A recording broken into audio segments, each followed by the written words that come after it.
Assalamu alaikum. The ending was, mashallah, so emotional. I think people have gone into a state of spirituality. I thought I'll come. Um, Thank you so much, Sheikh Father, for that talk. Um, I have a question myself, Yes. but I want to give priority to others if they have questions. Otherwise, I'll. Anyone would like to? Okay, we have. Sister. Alaikum. It's so good to see you back here again. Thank you. Something really upsetting my heart. So there are different people in politics who are Muslim, but may not be doing 100% of, but they're doing amazing work. They're uniting religions, everyone together for the basics of humanity. And then you see from our own Muslim community, people saying, but that person doesn't represent us. And it almost feels like we're not seeing the good that the people are doing, but instead we're trying to bring them down. Namely, people like, what's his name, Mamdani in the US, the other brother who just got elected as well as another Muslim.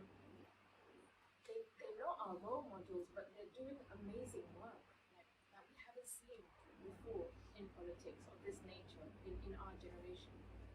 What's your observation? What are your reflections on all of that, and what stance should we be? I'm not asking what shall we think, but also what shall we think? Yeah.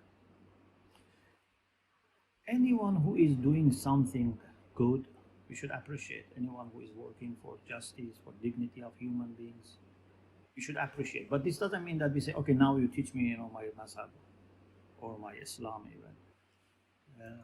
So we should have a certain, policy for everything. So when it comes, for example, for learning Islam, there are certain criteria. We don't compromise about that. But at the same time, if another Muslim or even a non-Muslim is doing something great which is in line with our principles, we should appreciate. We should thank them. We should pray for them. Maybe he never hears that we are praying for him, but this is our duty to pray. So any person that does something good, we should appreciate. But then, when you want to make public, for example, stances, of course, it has to be done in unity with the leadership that we have, at least in community, locally or nationally, internationally. But because sometimes we may be deceived, sometimes maybe we are naive, people say nice things few days, they can change. But if really it's someone we are sure that they are honestly working for human values, divine values, we should appreciate, we should support, we should pray.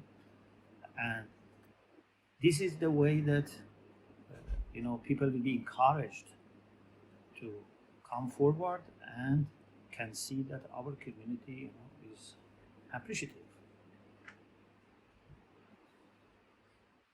But as I said, we should have very clear idea about what we do with everything. Because sometimes, for example, we see someone is nice, then we say, okay, we invite you to give us 10 lectures in Muharram. This doesn't mean that, even members of our community, maybe someone is, for example, very good in one area, but doesn't mean that, we should, learn Islam from them or let them teach our families or children Islam. But this doesn't mean that in their area that they are working, we cannot collaborate or appreciate or respect or support.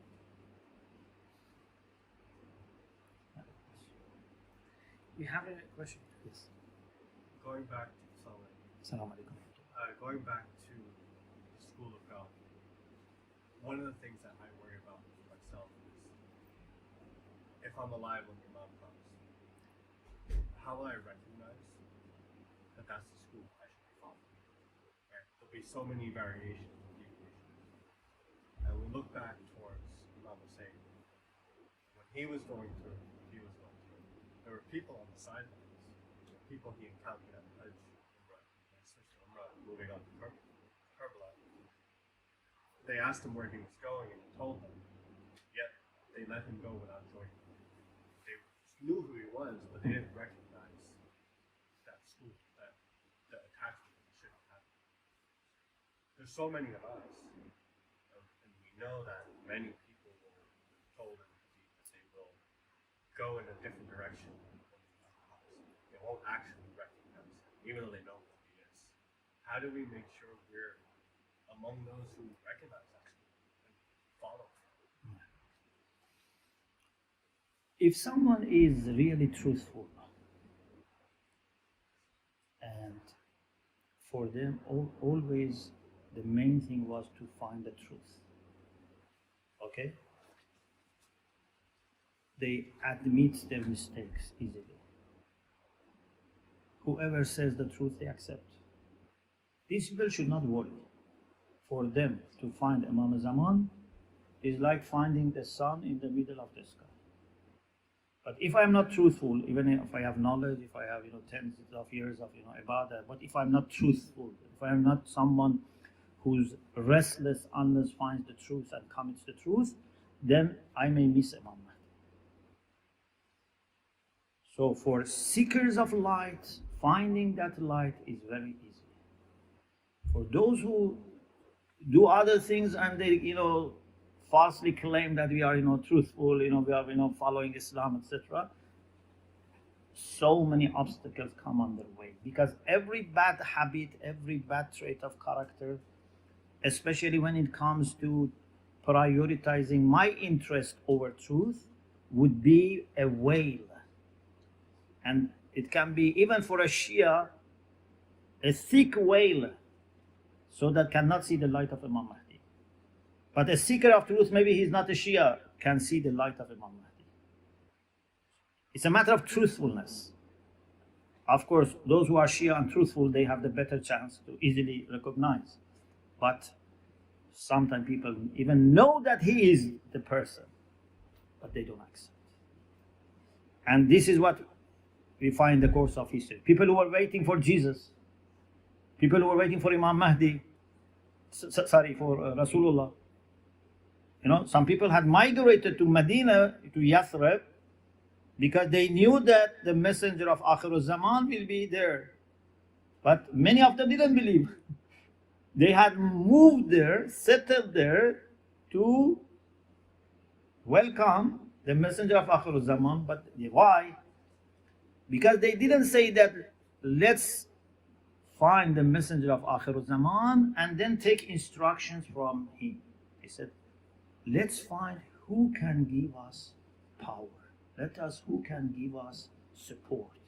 Let us see who gives sanction to whatever we are doing. Who would ask us minimal change. When you think of Imam Zaman as someone who gives you power and sanctions with minimal change, then you have problem in identifying Imam Zaman. But if you say, I am a truthful person, right now I am doing whatever I have the best evidence, but I am happy that my Imam comes and says that you have to change. If you have this mentality, you can find Imam very easily. True mu'minin should have no worry about finding Imam Zaman. It's easier than finding the sun in the sky of London.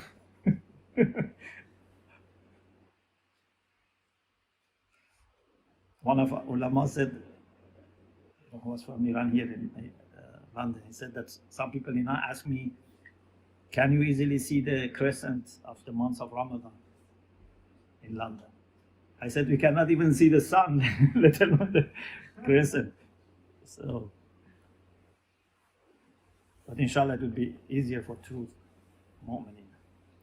And God knows that when I say this, I don't mean I am included. I am myself worried about myself, because I'm not sure I'm truthful. Okay? So I'm not saying I am not worried, but I know that truthful people are very much capable of finding Imam Mahdi.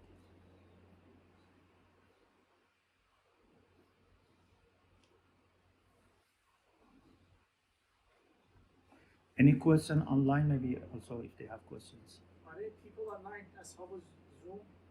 If those who are online, how can you receive? If they send in the On their Telegram channel. Okay, please send your question to Telegram channel. The Zoom was there, but then it moved here. So I see.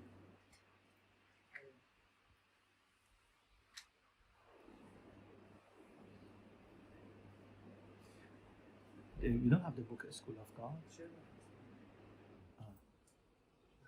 You can show it.